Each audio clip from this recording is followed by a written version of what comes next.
You're listening to Interactive Wrestling Radio, featuring the interactive interview, courtesy of WrestlingEpicenter.com.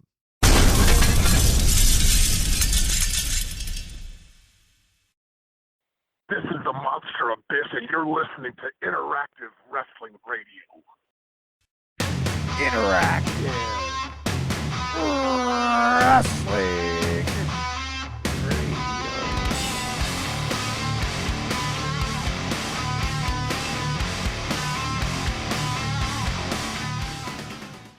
Today we sit down with a TNA Impact Wrestling superstar, the one and only the Monster Abyss. We caught Abyss between meetings. As you know, he's a busy guy, not just a wrestler these days. But we did get a good 12 minutes in with the Monster, and we asked him all the great questions you'd expect only the Wrestling Epicenter to ask. So we hope you enjoy this interview, and thank you to TNA Impact Wrestling for helping set this up. Be sure and check out Impact Wrestling every Wednesday night on Pop TV. Hey, this is the King of the Mountain, Jeff Jarrett, and founder of Global Force Wrestling. And you're listening to Interactive Wrestling Radio. Enjoying what you're hearing? Be sure and check out WrestlingEpicenter.com on social media at Facebook.com/WrestlingEpicenter. On Twitter at James Epicenter. And of course, WrestlingEpicenter.com for 24-hour news updates, our interview archives, and all the other information you've come to expect from the Wrestling Epicenter. Yo, maniacs, this is Hulk Hogan, the greatest of all time, and you're listening to The Blaze. So what you gonna do when Hulk Hogan in Blaze of Mania runs wild on you?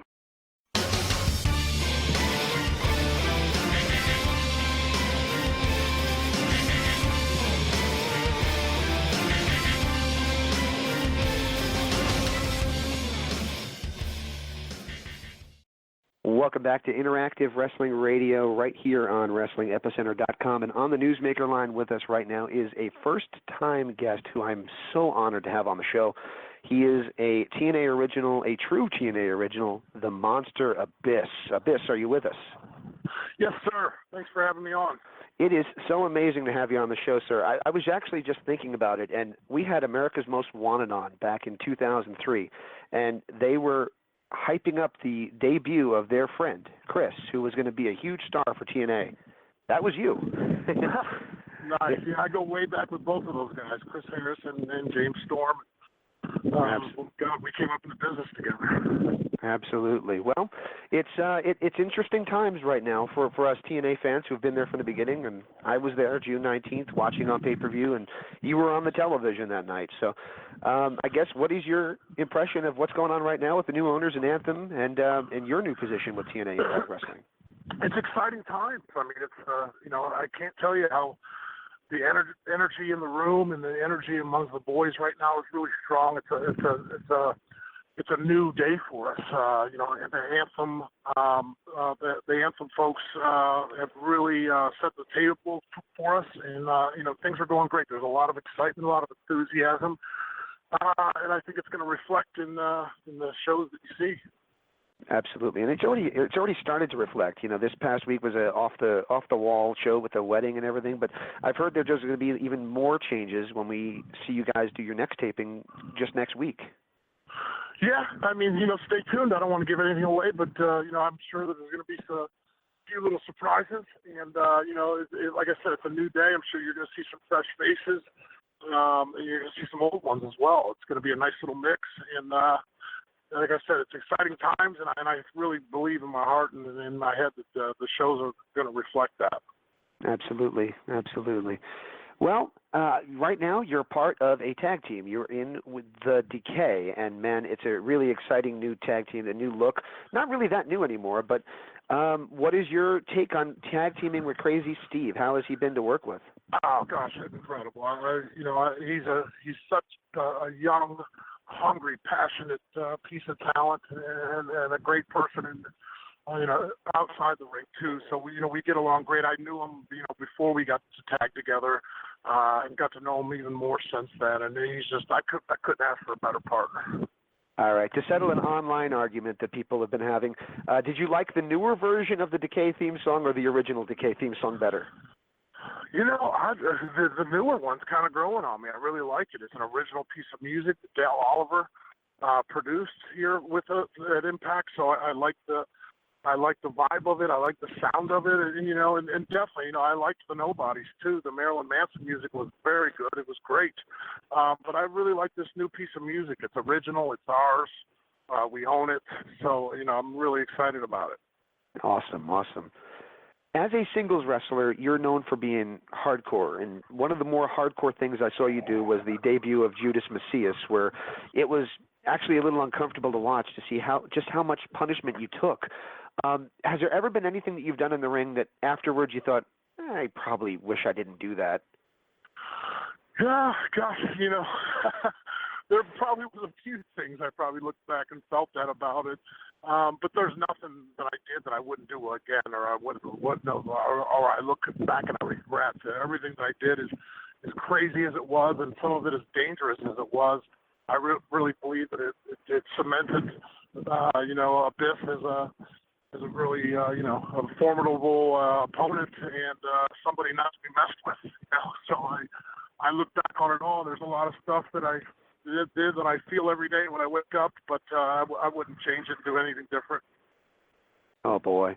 Well, you mentioned that you worked with a lot of amazing people, and you absolutely have. And, I mean, we're talking Sting, and of course, you were paired at the hip with Hulk Hogan. And Hulk Hogan's a childhood hero of mine, still a hero of mine. What was it like to work with the man and the icon that is Hulk Hogan? Oh, it was a dream come true. I mean, Hulk was, I was the biggest fan of Hulk Hogan when I was a child, and a kid and a teenager, and, I never ever dreamt that I would have the opportunity to actually work with him. So when that opportunity came up, it was like a dream come true, and just to get to know him too personally in our friendship and our relationship and our business side of relationship in the ring and outside the ring, it was something I'm very honored to say that I was able to get a good relationship and you get to know Hulk outside of wrestling a little bit too. So, just nothing but great things. He was a great person, and I think he takes a lot of unnecessary flack sometimes, on the internet and so forth and media-wise, but treated me like absolute gold, and then I really cherish our relationship. When you say he takes some unnecessary flack, do you mean just in general or also about his input in TNA or both?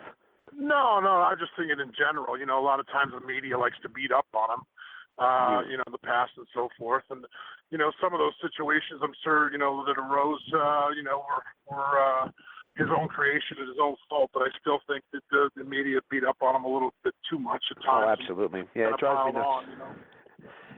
As a Hulkamaniac to this day, I can tell you that it drives me nuts too. So I'm glad to hear you say that. Yeah. One of my favorite things that you did was Joseph Park. That was just an amazing character, and it really cemented that you are the Mick Foley, the Undertaker kind of character of TNA, because you are so intertwined in the history of TNA. Did you enjoy playing the Joseph Park character, and do you think there could have been maybe a little bit better of a blow-off to that one? No, gosh, I loved it. It was a great challenge to be able to pull that off and be a 360-degree opposite of Abyss. The mannerisms, the way I walked, the way I talked, the way I handled things, it was a huge challenge, and I loved it. It really reinvigorated me. It was a great character, and I personally liked what we did with it, even at the end. And I don't think it truly ended. I don't think it truly ended. I think, Joseph Park is somebody that could pop up anytime, any place. I was very happy with what we did with it, and very creative. It was written very well by the writers and so forth, and it was a lot of fun to execute. I really enjoyed it. Absolutely. Well, here we are in 2017. We've seen a lot of changes with TNA. Dixie Carter apparently no longer really in the mix, and completely new start to TNA Impact Wrestling. I know we kind of talked about it a little bit more, but what do you think we could see going forward here with Impact Wrestling? I think you kind of nailed it right there at the beginning. I think it's a fresh start. It's a fresh look. It's going to be a new kind of adventure for wrestling fans with us. There's going to be a lot of changes. There's going to be some new faces, some old faces, and we're really going to build from scratch with some people and start some new folks. You'll see some brand new faces, and there's a lot of really exciting stuff. I don't want to. I'm kind of tripping because I don't want to give away anything, but there's some great stuff coming, and I really I employ wrestling fans really to check it out, try it. It's going to be really neat. Cool. Well, I promised you that I would keep you only for a short amount of time. I have to end up with this question because, unfortunately, it is the topic of the day, and that is the idea that we might be seeing the end of the Broken Hardys in TNA. Thoughts or any comments at all to add to that? I don't know. That's something that's way over my head. So I don't know the answer to that. But I will say that Matt and Jeff Hardy have both been consummate professionals in and out of the ring with TNA and with Impact Wrestling over the years. I have a great relationship personally with both of them. I think nothing but the world of them. What they did for this company while they were here was just nothing short of incredible. Matt reinventing himself and Jeff being Jeff. Both of them are such great-hearted people and such incredibly hard-working people. And, I wish them the best of luck no matter what. So. Awesome. And what does it mean to have the King of the Mountain, Jeff Jarrett, back behind the helm here at Impact? Nice. It feels nice. It's very comforting. I've known Jeff a long time, and Jeff's heart and soul is this business. And everything he does in mind with building this business. And to see him back, with us, leading the charge, leading the troops, it's a very comforting feeling because, Jeff's the first one in the trenches for the fight, and he's a great leader, and I think that's going to show it's going to reflect in the shows as well. Cool. Final comment, final question for you, then I'll let you go. It actually has to do with an interview EC3 recently did, and he claimed that you were awful at fantasy football. Do you have any comment in response to that? Well, Ethan Carter first of all, he's just a little jealous and upset because he's a lifelong Cleveland Browns fan. So he obviously doesn't have very many strong legs to stand on there. His team is his team is the bottom of the barrel of the NFL team. So you got to cut him a little slack there. But I did have a rough fantasy football year.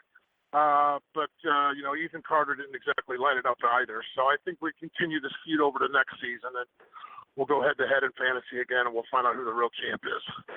Very good. His tag name or his team name was the Bigfoot Dick, he said. Do you have any funny name to your team?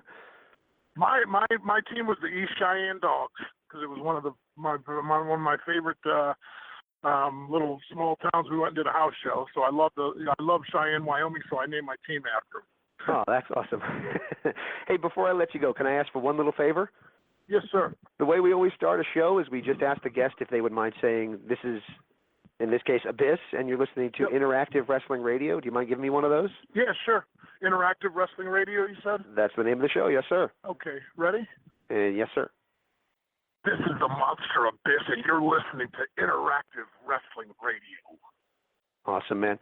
I hope that wasn't too long. I hope you can get you back to what you need to be doing. No, that's great, buddy. Thank you again, and I apologize about being late on you. Absolutely not. I hope that was a good amount of time. Thank you again. I appreciate it, and I look forward to seeing what you guys can come up with.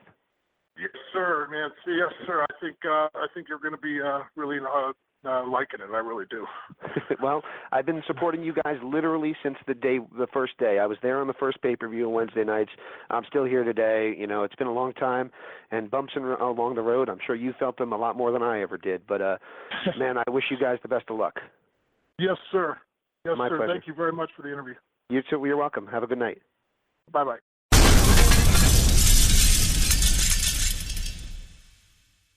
This is Impact Wrestling's Aaron Rex, and you are listening to Interactive Wrestling Radio.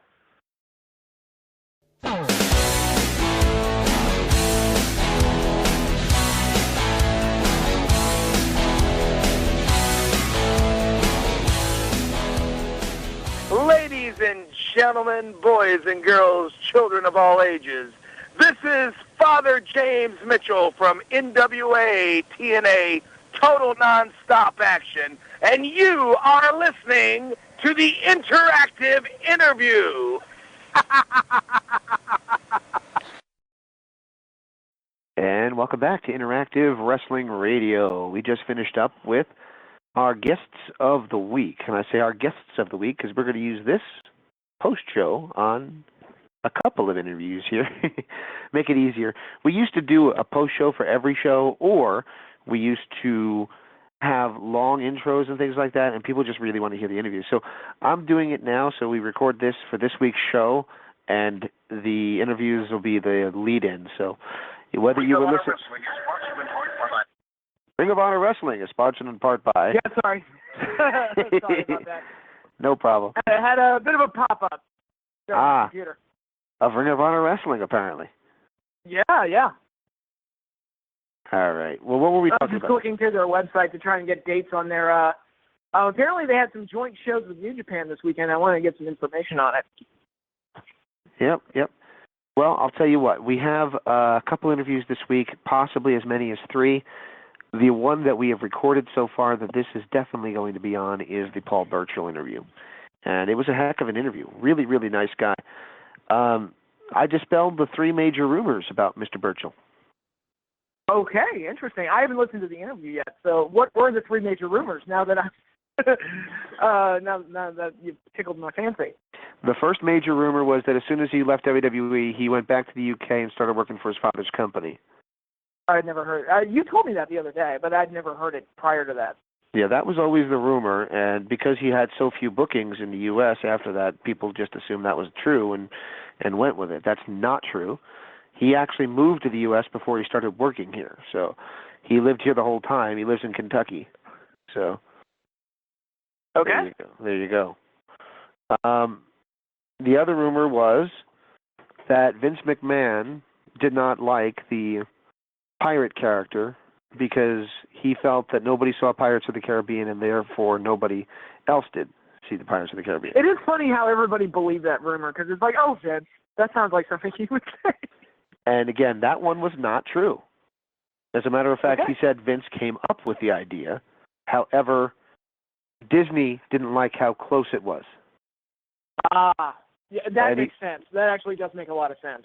And he said that if he were a higher level guy, they might have fought a little harder, but because he was just a mid-level guy who was actually injured too, when Disney started complaining, it was like, all right, well, that's the end of that.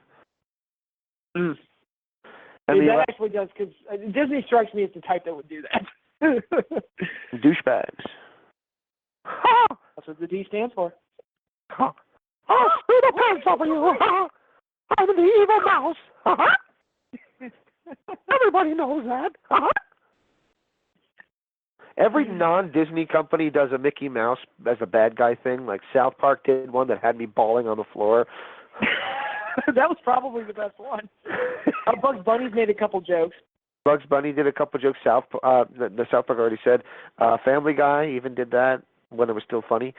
10 years ago. Yeah, 10 years ago, basically.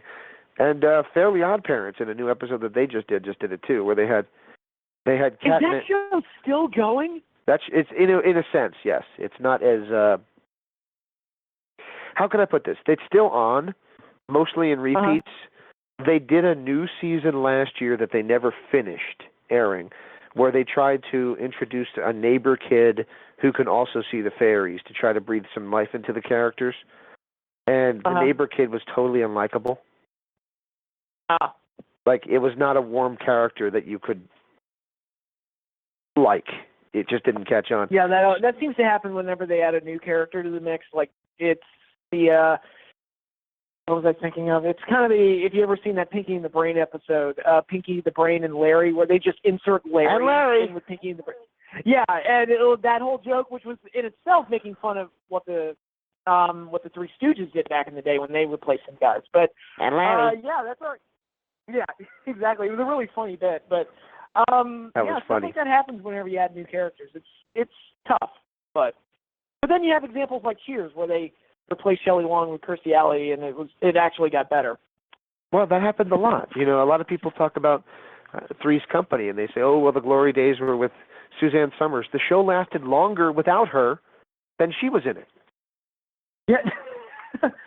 And it did almost as well, at least initially. It did drop off a little, I'll be honest, but it lasted longer without her. And it's like, well, a lot of times people rewrite the history books, and they're not exactly truthful in what they write. Mm-hmm. Anyway, what will we talk? I think the consensus there is that the show was better with her. The show was probably better with her, but it was still good after her. And a lot of people don't realize the majority of Don Knotts' stuff, which a lot of people revere as great stuff, happened after she left the show. Mm-hmm. Yeah, that's right. She was there for majority. the Roper years mostly. She was there for the Roper years. I don't even remember if.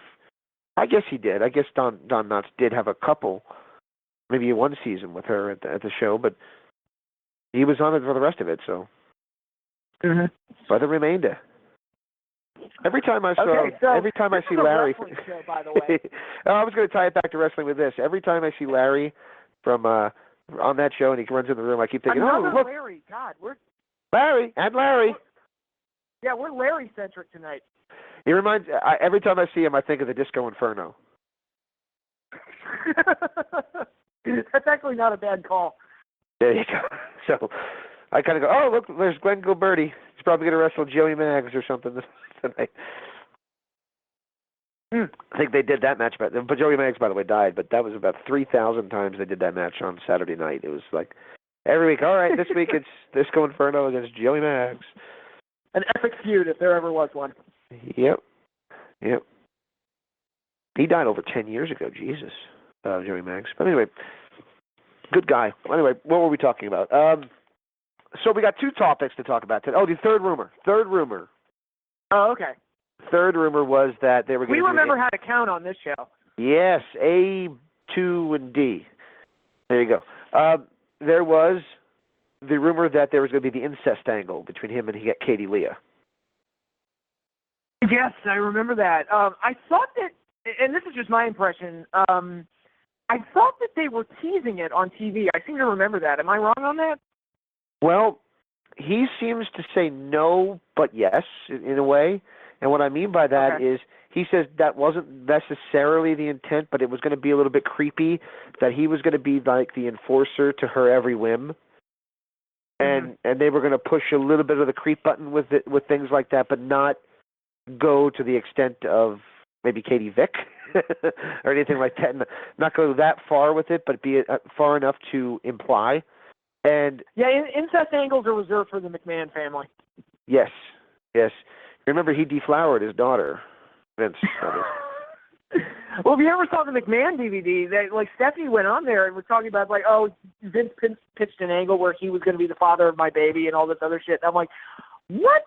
Okay, first question, Vince, why the hell would you push that?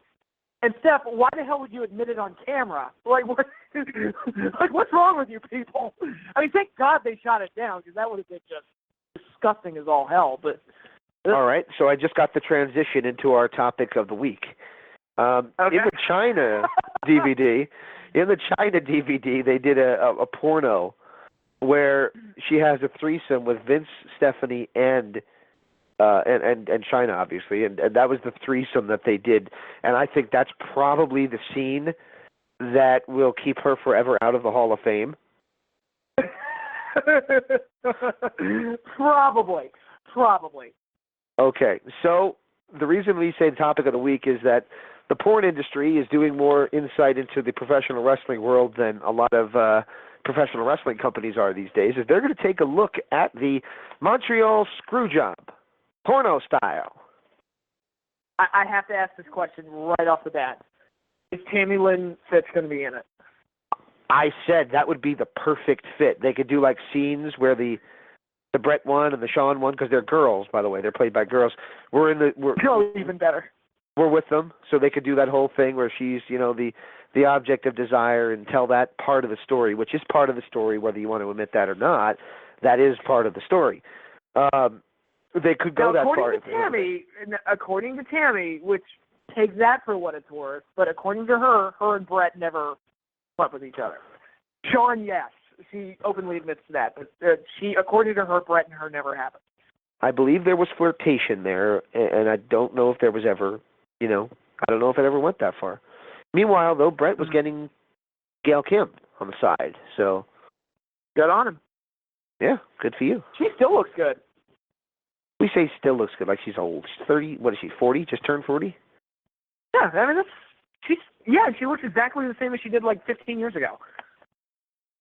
Mm-hmm. It's like she hasn't aged since then. That's pretty remarkable. Absolutely. Well, what were we talking about? So the Montreal Screwjob. So I wanted to actually ask, not about the adult film, but about your opinion. What is your take on the Montreal Screwjob? Here we are, coming up on the 20-year anniversary on it here. What do you think? No wonder they're doing the porn. True. Yeah, that's true. I never even thought of that. 20 years, yeah. It's one of the most interesting stories in the history of professional wrestling, and it changed the business in a lot of ways because it really blurred the lines between what's real and what's not, and really gave us, more than any other thing in pro wrestling, gave us like a look into what goes on behind the scenes. Whether or not that was the intention, I don't know. Now, my favorite telling of the Montreal Screwjob is Jim Cornette's shoot interview from the timeline of the WWF 1997. So if you have a chance, go check that out. It's magnificent. He is the best telling of the Montreal Screwjob. But looking at the whole situation as an outsider and what I'm about to say, I'm looking at this, for this part of the discussion, I'm looking at it from the point of view that when I say what I'm about to say, I'm going to assume that what happened really happened. And I'll circle back to that later. However, looking at the whole situation, it really is a case of where just a bunch of people just couldn't come to an agreement over something so simple. You had Vince McMahon, who allowed his champion to be freed up to go negotiate with the other company and really set himself up for that to happen, where it's like, oh my God, my champion could just walk right out the door. It's like, well, Vince, why didn't you take the belt off him before you freed him up to negotiate? Like, come on, dude. And then you have Bret and Shawn, who hate each other with a passion, and Bret is pissed off that, well, I already put over that prick, which I'm sure is a term that Bret threw at Shawn Wade multiple times.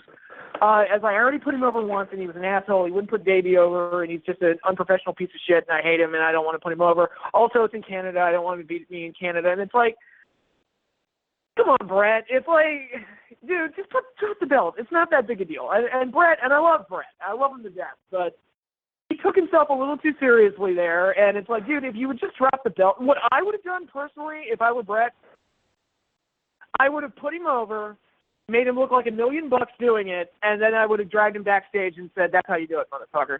That's what I would have done. But just to make a point, see, I really am that damn good. I just made you look like $1 million, blah, blah, on my way out when I didn't have to. I would have just made a point of, like, I'll put him over, but I would have made, like, a point of it and just show, like, that's how you be a professional.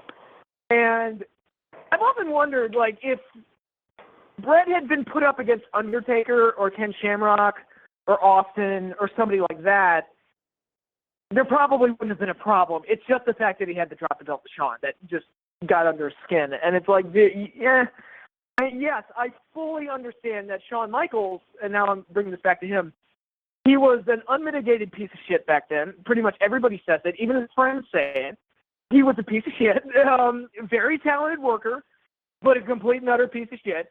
I even think maybe even Shawn would admit that himself now. I don't know. And he kind of did. I mean, did you ever watch the DVD, the Bret and Shawn DVD? Which one? The Rivalry? Yes, I did. Right, I haven't. Where he dresses as Larry the Cable Guy? Yeah. Yeah. Basically. Which is his normal wardrobe now. Yeah. You half expect him to say, Gator done at some point during his conversation, but he doesn't. But there you go. Anyway, what were you going to say? No, I was just going to say he kind of does say there that, look, it's a little bit of a virtual love fest to some extent, where they kind of kiss and make up, enter porno. But that's kind of what it was. But he kind of says that he was out of his mind back then. And, you know, you wouldn't say on a WWE product, but he was pilled out of his mind too. Oh yeah, absolutely. I mean, it wasn't necessarily drink; it was probably pills.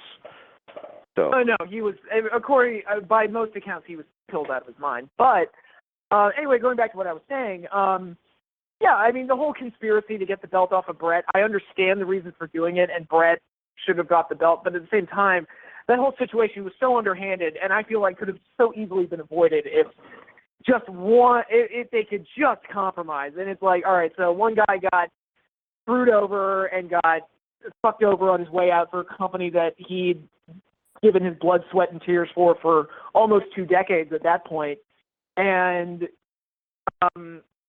you know, it was just an unfortunate scenario that had to take place, unfortunately. And WCW, where they really fucked up, was they had the most sympathetic babyface on the planet handed to them on a silver platter, and they did not know what to do with him. Let's bring him in and have him essentially screw over Hogan in his first appearance. Yeah, exactly. Things like that. And then by like January or February, it was like he wasn't doing anything. He kind of walked into a feud with Flair where they cut the same promo week in, week out. Flair was in the ring. Talk about the story about going around the mountain and over the top, and then there was, and then it's like, what the hell are you talking about? But they did that angle. They had a decent match. They had a pretty good match, actually. I'll give them credit at Sold Out. But after that, Bret was very much lost in the shuffle very early on. Then he got, you know, marred in that weird, is he in the NWO? Isn't he in the NWO? Oh my God, that whole thing. Then they brought in Davey and Neidhart, and it's like, okay, and they did nothing. Like they did less than Bret did.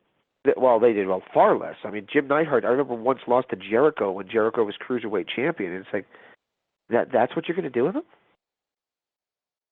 I mean, Jericho was the star on the rise, so I get that. It's just that but it just Bret, it's his family, it makes and sense. you don't think to keep them together or something? Have a Hart Foundation, have them be a union against, you know, everybody else had a frickin' stable. Why not? Yeah, exactly. Oh God, the Hearts versus Ravens spot, that would have been great. But circling back to what I think you want to talk about as far as the Montreal Screwjob goes, with everything I just said about who was right, who was wrong, and whatever, there'll always be that part of my brain that will wonder if the whole thing was a work. I used to say no, now I say yes. Okay. And part of that is because... And granted, I'm the type of guy that if anything happens on TV, I assume they're bullshitting us. Like, it's one of those things where I'm like, there'll always be, if it happens on TV, I'm always going to be like, yeah, is it though? You're like, they say it's a shoot, but is it? Yeah. I'm that way about MMA. I mean, I watched Bellator the other night, and I was like, wait a minute. So this guy hit like 35 punches and kicks and all that. This guy hit one punch that looked like he half pulled it, and the guy flopped down. I said, this is a work. But I believe with MMA, and I didn't see that fight, so I can't really say, but I believe with MMA, it's not necessarily a work, but I do think they kind of, and boxing does this too, they kind of fuck around with the pairings to kind of guarantee that somebody wins. You mean Mike Tyson against the plumber from the backstage bathroom and things like that? He's a monster! Whack! It's like he just beat the hell out of Pablo, the guy cleaning the toilets. Mm-hmm. Yeah, I do believe there's a lot of that going on, but yeah.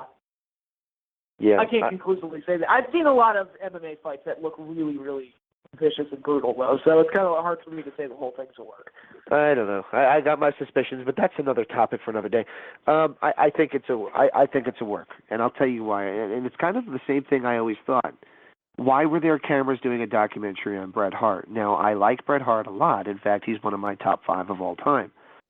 But I think you would admit he wasn't exactly the life of the party off camera. So he was a very serious guy, and so why would you do a documentary on him when you have Shawn Michaels off banging? Well, you wouldn't want to do it. Well, it's okay. You would want to make one on Shawn Michaels, but I don't think the WWF would have allowed it to be made, if that makes any sense. And that's another thing. Why was it done by an independent company? Why would Vince allow that unless he knew that it had to be released by somebody other than them to tell that story? Exactly. And he let them use WWE footage on it, which the only time that I ever saw anything censored was when they ran a commercial for it on Nitro. They had Vince's blue face faded out, so you couldn't see that it was Vince's blue face. Other than that, I never saw any censoring on the Bret Hart documentary at all of WWE footage. And I just can't believe that if it was completely on the up and up, that Vince would let that be out there.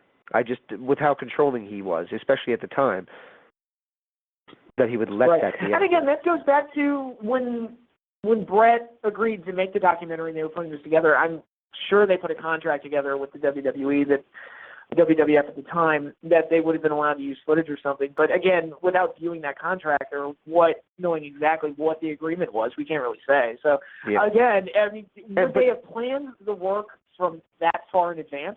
Yes, I think they would have for this story, and that's something that say Brett takes things seriously. I do think that's possible. And if you remember, at the the Calgary Stampede, in your house pay-per-view, you had backstage. Yes, the 10-man tag, right? You had backstage Pat Patterson going on a flippin' F-bomb tangent, telling the beautiful story of this match from beginning to end. And he fucking does this, and he's fuck, goddamn motherfucker. That's basically how he talks. But it was a wonderful story for the match about how it was going to go, and it was so simple. And if you're going to tell me that mind, and for all the flack Pat Patterson gets, that mind couldn't have come up with that storyline, the idea of the Montreal Screwjob, I don't know what the end game would be, other than to make Brett look like a Hamlet going into WCW. You know what I mean? The nice guy in a crooked world or something like that. Other than doing that, I don't see, and that would be just Vince's nod to Brett to give him something leaving. Other than that, I don't know what else they can get out of it. But that's the downside of my argument. I'll tell you exactly what they got out of it. I'll tell you exactly what they got out of it. They got Mr. McMahon out of it. True. That's a good point. And the whole Austin McMahon story, yeah. And the punch that nobody saw, the punch that nobody saw backstage. The one thing that's another thing I wanted to bring up. The one thing that the cameras didn't catch was Brett punching Vince in the face. Like, yeah, that's the one thing we missed. Whoops. Maybe you guys shouldn't be here for this. Yeah. Interesting that nobody saw it, and Vince was like trying to talk like he had a damaged jaw or something when he did that stupid interview with JR the next week. And it just seemed, if you really look back at it, you kind of think, that was clearly staged. It had to be. But at the time, it was cool as shit, and it also drove everybody to the internet because everybody wanted to know what the hell was going on. Yeah. It's funny. I think I've told you this. I don't know if I've said it on the air.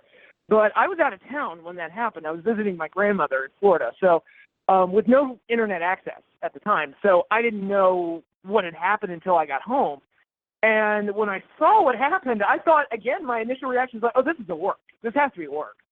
Like, this is an angle, right? This is just something that they cooked up. It was like, okay. And then I got online, and I was like, oh, some crazy shit happened while I was away, apparently. Yeah, that's true.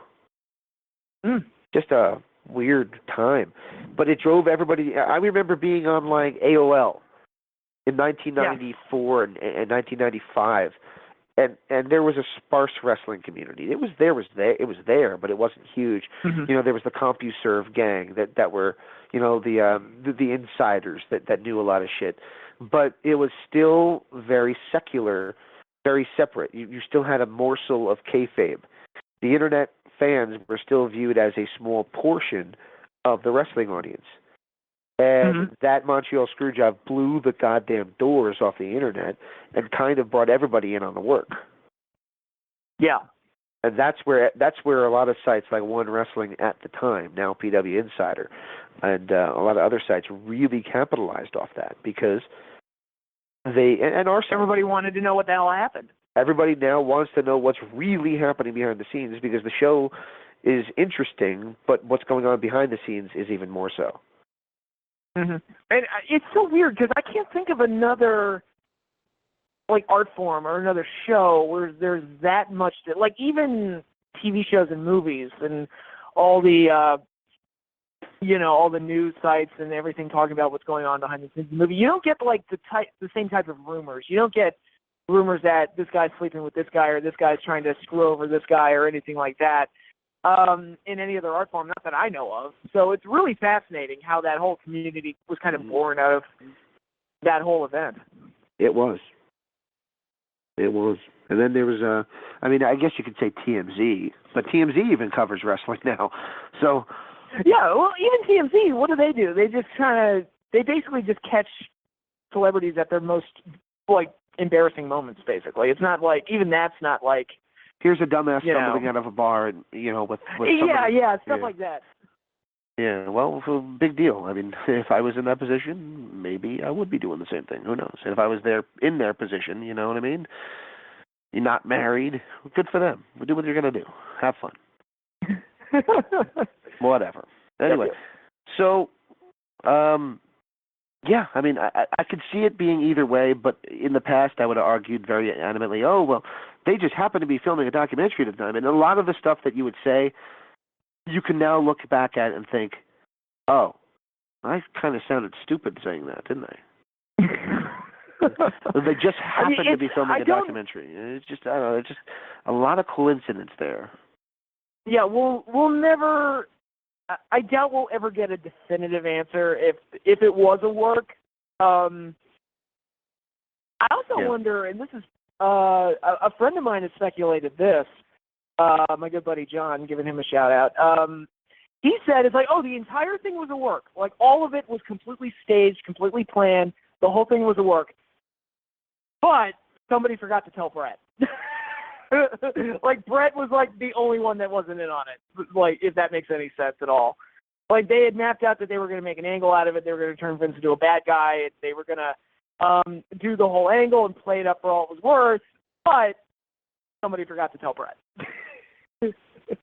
That would be possible. That's another way of looking at it. Could explain why Sean got the F out of there right away, which I would have too. And they swore. Didn't he swear up and down he didn't know anything about it? Oh, for years. He did a shoot interview in like 2000. 2000. Yeah. Yeah, 2000. I want to say, where he said, "No, I didn't know a thing. I didn't know it was going down." Which everybody knew he was full of shit. Like, everybody was like, "Dude, Sean, we know you knew." Like, come on, man. And then in 2002, he went all, he became a born again Christian. It was like, okay, guys, yeah, I know. Well, yeah, we knew it was. We knew what you knew. Yeah, we knew. There's no way he did. There's no way that Vince would have pulled that without Sean knowing, because Sean would have had to know what was up for it to work. I don't know. Anyway, last topic of the week, and this is not good news in my opinion. Sounds like the Hardy Boys are WWE bound. Mm-hmm. And I say that based on Jarrett coming out and saying that it doesn't look like they're going to re-sign, and apparently the guys from Anthem basically said, well, fine, let them fucking go back to WWE or something like that if they wouldn't sign the contract. So it sounds like they're frustrating the guys at TNA who are trying to give them a big money contract to keep them because they realize how valuable they are, and they're either not wanting to re-sign because their aim is to go back to WWE, or stonewalling for something more, or a contract that TNA will not sign, like letting them still be free agents. And they don't want that. So we'll have to wait and see what happens there. But it sounds to me like it's likely to see the Hardys in WWE. So if your wet dream as a WWE mark is to see the Hardy Boys job to the Wyatts and therefore get your last laugh saying that they're the ones who came up with the whole idea, then you're probably about to get that happen. Yeah, I mean, and you and I have talked about this before, but if Broken Matt Hardy went to WWE, it would not be as good. It just wouldn't be. I just don't see them letting him have the full creative reins over that character, and I just don't see it working in WWE. In my perspective? Honestly, I'd like to see him go to Lucha. That'd be like, it's like, oh my God, Broken Matt Hardy and Lucha Underground, the world might explode. Yeah, that might be just too freaky for TV, but they don't film again until like August or September, so they got yeah, some time. But they've got a date for Netflix. I've heard March 15th. March 15th. The Ides of March. Interesting. Yeah. So that's when they will be debuting. Hey, I saw Dario on a commercial. Oh, really? Yeah, he's on a commercial for like some cleanup company. Like if you have like a water main break. Mhm. He's just like this smiling, good-looking guy in glasses who's supposed to come and clean your and clean your mess. Clean up your messes. If like a water main breaks or pipes break or something breaks in your house, and they come and clean up the mess. I can't remember what it was for. Well, he is an actor. Like the guy playing Dario is legitimately an actor. So he's been in. And what a good actor he is. I mean, that's the perfect slimeball boss character. In an age when I'm sick and tired of slimeball boss characters. I know, right? He kind of reinvented that whole trope. He's so great at it. Yeah, I mean, we talked about Mr. McMahon. That was the first slimeball boss character in a long, the first huge one anyway. And you know, Bischoff followed suit, and a couple. Well, actually, Bischoff did it first, but Vince with that thing arguably did it better. The whole stratosphere. Yeah. But then we had Dixie being a bad guy, and basically everybody with token of power. Vicky Guerrero. Bad guy. Vicky Guerrero, exactly. So well, I think part of it and why it got so old is that it just became the same tropes, the same idea, the same television over and over again. But Dario, they've woven him so well into the backstory of Lucha Underground, and you know, him being a brother to Matanza and having ties to the smoking man in the car and what's going on there and all these other things. There's so much intrigue surrounding him that he kind of works. Yeah. So I just wanted to mention I saw him on a commercial. He wears glasses in the commercial, and he kind of like winks at the camera or smiles and winks at the camera, and it's like, that's Dario. That's weird. Interesting. And no, Matanza was not the guy he was sending out to clean up the messes. That would have been cool if that was the case, but it was not the case. Yeah. Anyway. I've never seen Matanza unmasked. I know the name of the guys like Jeff Cobb or something, but I don't think I've ever seen the guy. He's Hawaiian. He's not a luchador of any kind, or even Hispanic of any kind. I thought he was white, so I thought he was just straight up white. He might be, but he's from Hawaii, so okay. You can be white and from Hawaii. It is feasible. No, I thought you meant like his heritage is Hawaii. Like Ricky Steamboat's Hawaiian. Ricky Steamboat's Japanese. Are you sure? I thought he was Hawaiian. He tells people he's Hawaiian because they didn't think the white American people would accept him being Japanese. Okay. I mean, he wrestled in the 80s. I think we were a little removed from Pearl Harbor by that point. True, but I'm telling you the truth. Ricky Steamboat is Japanese. He told people he was Hawaiian so they wouldn't have a disapproving opinion. Yeah. That's true. Interesting. More secrets. I know shit. I know lots of shit. Okay. All right. So we've talked about pornography. We've talked about the Hardy Boys, incest, the whole 9 yards. Incest with the Hardy Boys. No, not that way. Oh yeah, that was the other thing. They were closing the online store. Well, what happens? When does everybody close their pro wrestling tee store? Right before they go back to WWE. Well, the Hardy Boys are closing their online store, and Bree B. Sky says, "Oh well, I can't do it anymore because I'm pregnant." Well, okay. Yeah, but that's kind of weak if you ask me. I don't know. I think they're going back. Yeah. Anyway, hopefully I'm wrong. One thing we can hope for, maybe this is all a work and they'll be back in TNA when aren't they doing like a big reboot, like at their next tapings or something? It's all fresh and new. It's not really a reboot, but it's all fresh and new. They're trying to reinvent the brand, and it's they have time. to. They have to because of all the bad press that they got. And you know what? I've always been a TNA supporter, and I've always tried to find the good in what they've been putting out, even when there's been some problems. And there's been some bright sparks of late. You know, that wedding, if you saw it on Impact, was really, really entertaining. It was bonkers. I did see it, yeah. Aaron Rex might be my favorite character right now. Just the facial reactions and the reaction. Oh my God, I was dying watching that. That was awesome. There's some good stuff going on with their knockouts. You know, Rosemary is incredible. An incredible character. So I think there's a lot of things there. Eli Drake, the White Rock, is awesome. He's a diamond in the rough for them. There's a lot of awesome stuff that they got going on. They just have to remember to not be WWE Junior and keep their own identity. And at this point now, forge their own identity. Now, You know, whatever that is going to be, forge it, but don't allow yourself to be WWE Junior. But anyway, we've kind of talked long enough. Oh, AJ Styles said that. AJ Styles said that about Dixie Carter when she was finally axed. He was asked about it at a Comic-Con. He made a comment. Interesting. Yeah, he made a comment, and he basically said Dixie Carter's biggest problem is she always wanted to be WWE Junior.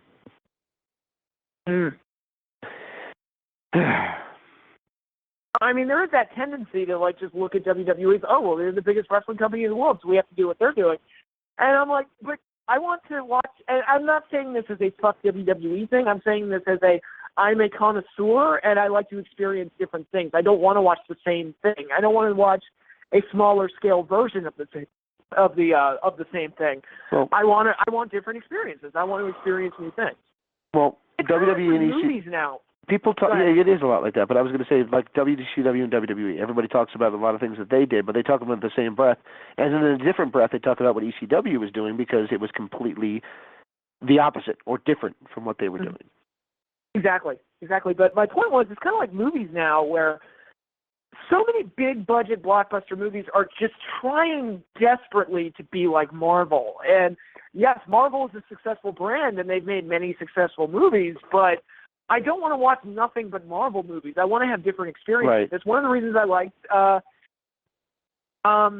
like these new monster movies that Legendary is doing, because even though they're kind of doing the shared universe thing that Marvel does, they're taking a different approach, and they're making them a different tone, and they're not trying to be quip fest like the Marvel movies are. It's like, all right, if I want a big budget explosive quip fest, I'll watch Marvel, but if I want something else, I'll watch this, and if I want something else, I'll watch this. I don't want to experience the same thing over and over again.